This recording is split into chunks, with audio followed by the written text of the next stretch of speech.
Hello everyone. How are you all? I hope you all are fine and doing well. So today we are going to discuss chapter number 2 of geography, that is globe, latitudes and longitudes. Now what is globe? अर्थ के बारे में तो आप लोग chapter number 1 में पढ़कर आए हैं that earth is a planet on which we live. Earth की शेप को भी हम लोगों ने डिस्कस किया था. यहाँ पे भी आप एक बहुत ब्यूटीफुल सा अर्थ देख सकते हैं. एक बहुत ही अर्थ की अगर हम शेप की बात करें तो अर्थ की जो शेप है it is not a complete sphere. Okay, it means it is flattened at the top and at the bottom. ऊपर से नॉर्थ की तरफ और साउथ की तरफ थोड़ी सी फ्लैटेंड है और बीच में से बल्जिंग है. ओके, इस तरीके की कुछ शेप है अर्थ की.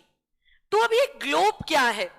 ग्लोब की अगर हम बात करें तो globe is a miniature model of earth. अब हम बात करते हैं ग्लोब की जरूरत क्या है. ग्लोब क्या है?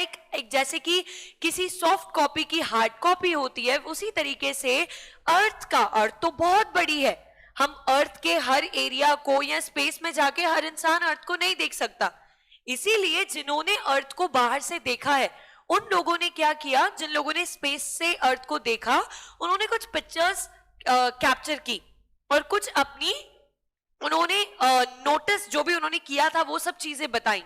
तो उसके थ्रू एक मिनिएचर मॉडल बनाया गया है अर्थ का and that miniature model is called globe. क्या जरूरत होती है ग्लोब की? ग्लोब से हम एक ही बार में अर्थ के डिफरेंट एरियाज को देख सकते हैं. इसीलिए ग्लोब्स बहुत ज्यादा इंपॉर्टेंट होते हैं. चलिए डिटेल में पढ़ते हैं हम लोग कि ग्लोब क्या है और ये लैटिट्यूड और लॉन्गिट्यूड का क्या मतलब है, किस तरीके से ग्लोब्स हमारे लिए यूजफुल हैं. ओके, देखिए what is a globe? A globe is a spherical model of earth. Globe क्या है? Globe is a spherical means which is round in shape, okay, which it is a spherical model of earth. It serves purposes similar to some maps.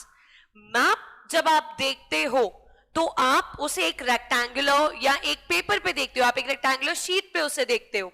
Okay, तो maps बहुत ज्यादा अगर हम बात करें तो हमें पूरे एरिया को नहीं बताते. मैप्स हमें किसी छोटे एरिया को डिटेल में बताते हैं, बट अगर हम कहें कि हमें सब सारे एरियाज पूरी अर्थ के सारे कॉन्टिनेंट्स देखने हैं तो क्या हम उन्हें मैप पे देख सकते हैं? हम लोग केवल उनकी प्लॉटिंग कर सकते हैं और वो रेक्टेंगुलर ही दिखेंगे. ओके, बट अगर हम बात करें ग्लोब की तो ग्लोब बिल्कुल अर्थ के जैसा मॉडल है. अगर हमें एग्जैक्ट अर्थ पे किस कॉन्टिनेंट की लोकेशन कहां पर है वो बताना है तो वो ग्लोब पे किया जा सकता है. व्हाई?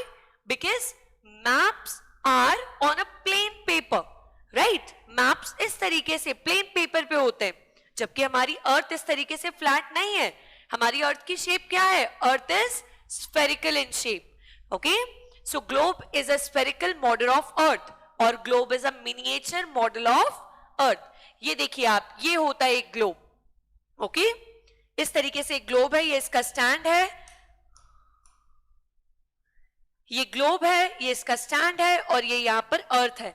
वो आप देख सकते हैं कि जैसे हमारी रियल अर्थ, हमारी जो अर्थ है वो एक एंगल पे टिल्टेड है, उसी तरीके से ये ग्लोब भी उसी का मॉडल है. ओके, चलिए ग्लोब्स जो हैं वो अलग अलग साइज के हो सकते हैं. Globes can be of various size and types. Okay, there are some globes that are very big. कुछ ऐसे ग्लोब्स होते हैं जो कि बहुत बड़े होते हैं. कुछ ऐसे ग्लोब्स होते हैं जिन्हें आप पॉकेट में भी रख सकते हो, स्मॉल पॉकेट ग्लोब्स जिन्हें कहा जाता है.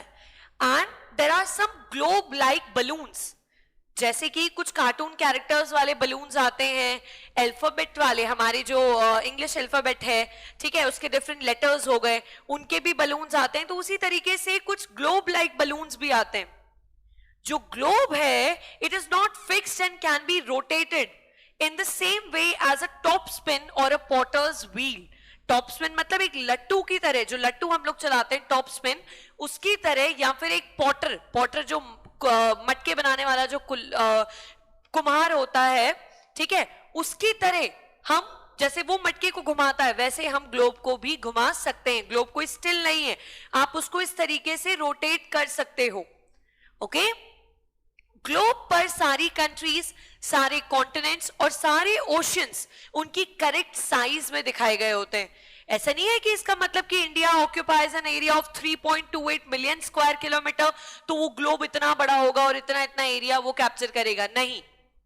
वहां पे साइज के प्रपोर्शन में ही उस चीज को शो किया जाता है। ओके, फॉर एग्जाम्पल अगर हम कहें कि अर्थ पे जेन्युइनली अगर 70% of earth is covered with water, तो वहां पे भी यही 70 या 71% ही दिखाया जाएगा, and the remaining part will be covered with land. तो वैसा का वैसा ही वहां पर ग्लोब पर दिखाया जाएगा। ओके, चलिए।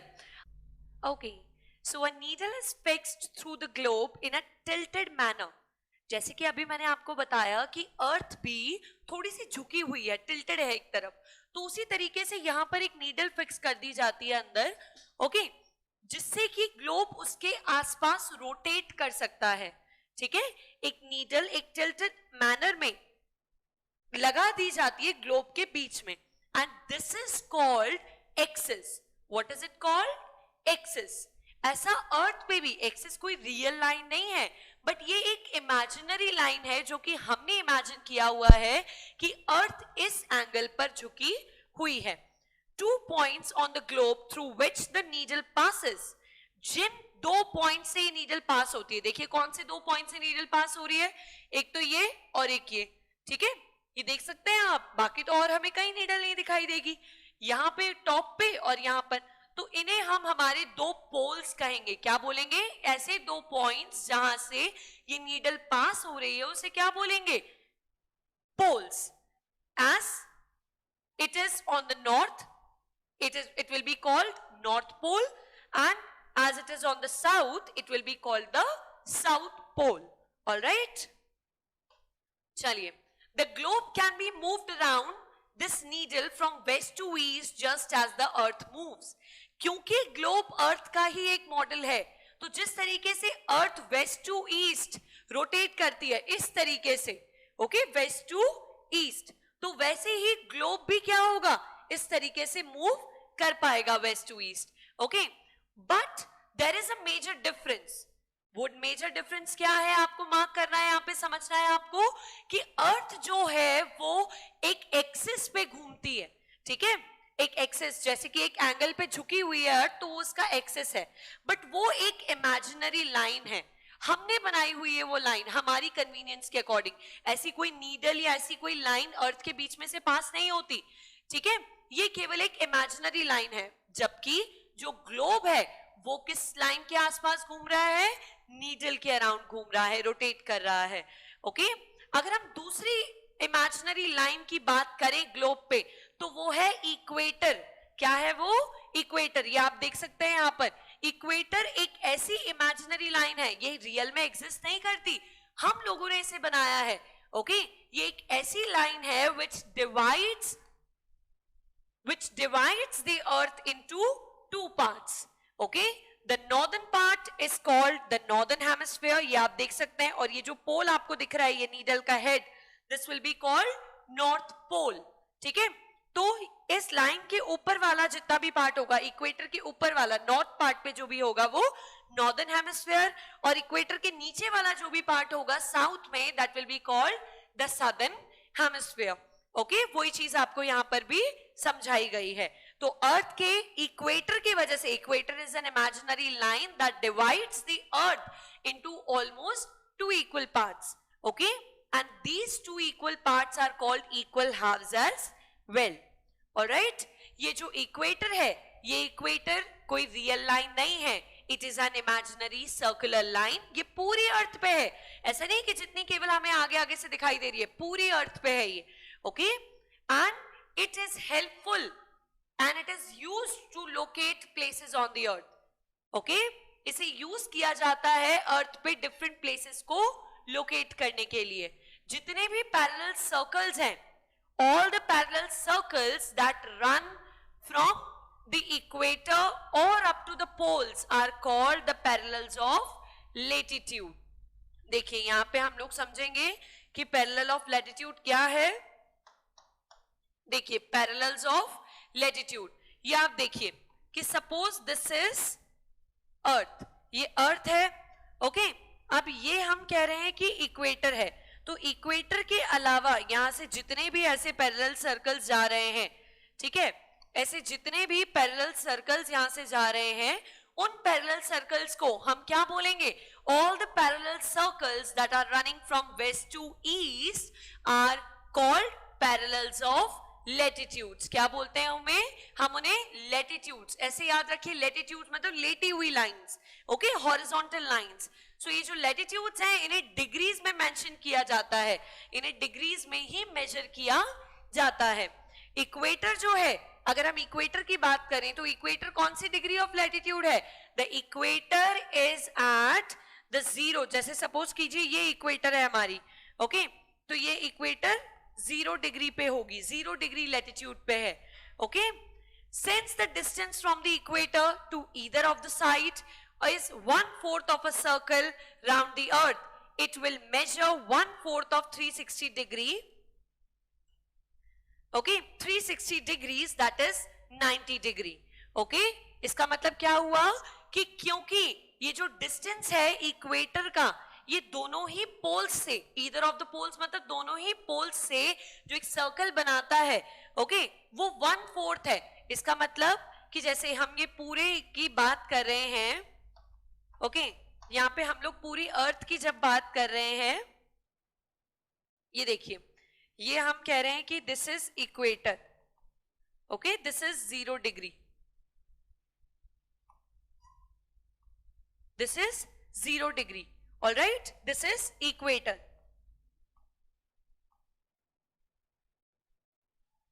अब इक्वेटर से ये डिस्टेंस भी बराबर है, ओके, और ये डिस्टेंस भी बराबर है। अब अगर हम पूरा देखें, ये पूरा देखिए आप, इसका अगर हम केवल ये पार्ट देख रहे हैं एक पोल से, इक्वेटर का अगर डिस्टेंस एक पोल से देखें तो वो कितना बना रहा है? 1/4 बना रहा है ना इसका। जब ये पूरा डिवाइड हो जाएगा 4 पार्ट्स में तो इसका 1/4 हो गया ये। इसी वजह से, क्योंकि पूरा सर्कल है तो ये है 360 डिग्री का circle, okay, it is 360 degree. अब इस 360 डिग्री को, क्योंकि 1/4 है तो 4 से डिवाइड करेंगे तो आएगा 90 degree. What will be the answer? 90 degree. इसीलिए ये जो पोल्स हैं ये इक्वेटर के साथ एक एंगल बनाते हैं 90 डिग्री का। आया समझ में?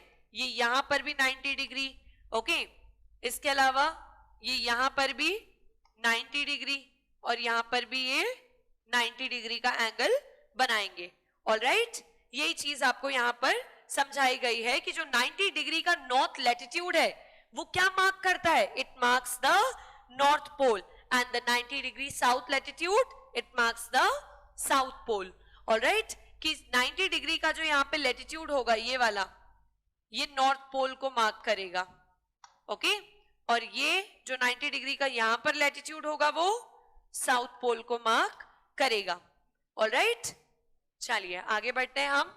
एक चीज मैं आपको यहाँ पे बताना चाहूंगी, ये देखिए, by measuring the angle of the pole star from your place you can know the latitude of your place. पहले के टाइम पे जब लोगों को इतनी सब चीजें नॉलेज नहीं हुआ करती थी तो पोल स्टार को यूज किया जाता था कि अगर आपको पोल स्टार की लैटिट्यूड पता है तो आप उससे अपनी प्लेस को लोकेट कर सकते हैं या उसके लैटिट्यूड को जान सकते हैं, ऑलराइट। चलिए आगे देखते हैं हम। Okay, so all the parallels north of the equator are called north latitudes. Parallels of latitudes मैंने आपको समझा दिया। all the horizontal circles, okay, all the horizontal circles that are running from west to east are called parallels of latitude. ये आप देख सकते हैं, ये रहा हमारा इक्वेटर, ओके, ये आपका इक्वेटर है, ऑलराइट। ये आप ये 90 डिग्री अभी हमने पढ़ा, 90 डिग्री पे क्या होगा? South pole. 90 डिग्री नॉर्थ पे क्या होगा? North pole. यहाँ पे 90 डिग्री के बाद एन लग जाएगा, एन रिप्रेजेंट्स नॉर्थ, यहाँ पे S, S represents south, okay. ये हमारी इक्वेटर है जो कि अर्थ को ऑलमोस्ट 2 इक्वल पार्ट्स में डिवाइड कर रही है, ऑलराइट। अब इसके ऊपर के इक्वेटर से नॉर्थ के जितने भी हैं, ये वाला, ये वाला, ये वाला, या और भी इनके बीच में भी काफी सारे जितने भी लैटिट्यूड्स हैं, उन्हें हम क्या बोलेंगे? They will be called north latitudes. क्या बोलेंगे उन्हें हम? नॉर्थ लैटिट्यूड बोलेंगे। और इसके नीचे वाले जितने भी होंगे ये सब, अगर हम इनकी बात करें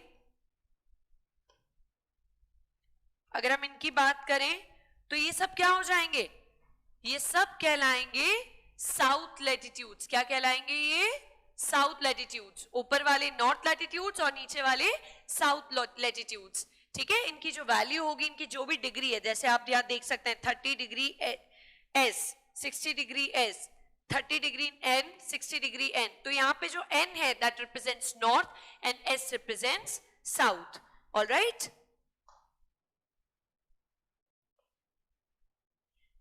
ये देखिए अब हमारा जो नेक्स्ट टॉपिक है वो है इंपॉर्टेंट पैरेलल्स ऑफ लैटिट्यूड, कि कौन कौन सी हमारी इंपॉर्टेंट पैरेलल्स हैं, लाइक पैरेलल्स ऑफ लैटिट्यूड कौन कौन सी है हमारी, कौन सी हॉरिजॉन्टल लाइंस हमारे लिए सबसे ज्यादा इंपॉर्टेंट है। Okay, right, see there are 4 important parallels of latitudes, और ये कौन कौन सी है। फर्स्ट इनमें से है ट्रॉपिक ऑफ कैंसर। कौन सी है सबसे पहले, ट्रॉपिक ऑफ कैंसर। अब देखिए आप यहां देख सकते हैं, एक के बारे में तो अभी अभी आप पढ़कर आए, इक्वेटर, जो कि 0 डिग्री पे है, and it divides the country in almost 2 equal parts. Okay, it divides the earth in almost 2 equal parts. अब देखिए सबसे पहले है ट्रॉपिक ऑफ कैंसर। ये आप ट्रॉपिक ऑफ कैंसर यहां से निकलती हुई देख सकते हैं। क्या वैल्यू है ट्रॉपिक ऑफ कैंसर की, 23.5 डिग्री नॉर्थ। 23.5 डिग्री नॉर्थ को 20 डिग्री नॉर्थ एंड 30 मिनट्स भी लिखा जा सकता है। किस तरीके से लिखेंगे हम इसे, इस तरीके से भी लिख सकते हैं। ओके, इसको 23 डिग्री 30 मिनट्स नॉर्थ करके भी इसे लिखा जा सकता है। ठीक है, इसी के ऑपोजिट अगर हम देखें, ये तो हो गई ट्रॉपिक ऑफ कैंसर, ये 0 से आगे बढ़ेंगे तो पहले 23 आएगा। ओके, उसके बाद फिर यहां से 0 से आगे बढ़ रहे हैं तो पहले 20 छोटा डिजिट ही पहले आएगा। तो यहां पे भी है 23.5, लैटिट्यूड सेम है पर वो साउथ में है। ठीक है, वो साउदर्न हेमिस्फीयर में लाई कर रही है, तो उसका नाम है ट्रॉपिक ऑफ कैप्रिकॉर्न। ओके, इसको भी आप इस तरीके से लिख सकते हैं। Alright, 23 degree 30 minutes south. उसके बाद इक्वेटर आपने पढ़ी ली, इक्वेटर इसलिए मैंने आपको यहाँ पे मेंशन नहीं किया है, इक्वेटर आपने पढ़ लिया। Equator is at 0 degree and it divides the earth in almost 2 equal parts. अच्छा, ये सब जो लैटिट्यूड्स है, ये जो सब लाइन है, ये अर्थ के ऊपर बनी हुई नहीं है। All these lines are imaginary lines. Alright, उसके बाद आते हैं हमारी arctic circle and antarctic circle. Arctic circle ये हमारा, ये ऊपर आप देख सकते हैं, ये वाला 66.5 डिग्री नॉर्थ, और Antarctic circle 66.5 degree south. Okay, value same रहेगी। अगेन हम इनको भी कैसे लिख सकते हैं, 66 डिग्री 30 मिनट्स, नॉर्थ है तो नॉर्थ, साउथ है तो साउथ, इस तरीके से हम लोग लिख सकते हैं। तो ये है हमारी important parallels of latitude. Okay, so I hope ये सारे टॉपिक्स आपको क्लियर हुए होंगे, and the next topics we'll be discussing in our next video. So till then, stay safe, stay connected. Thank you.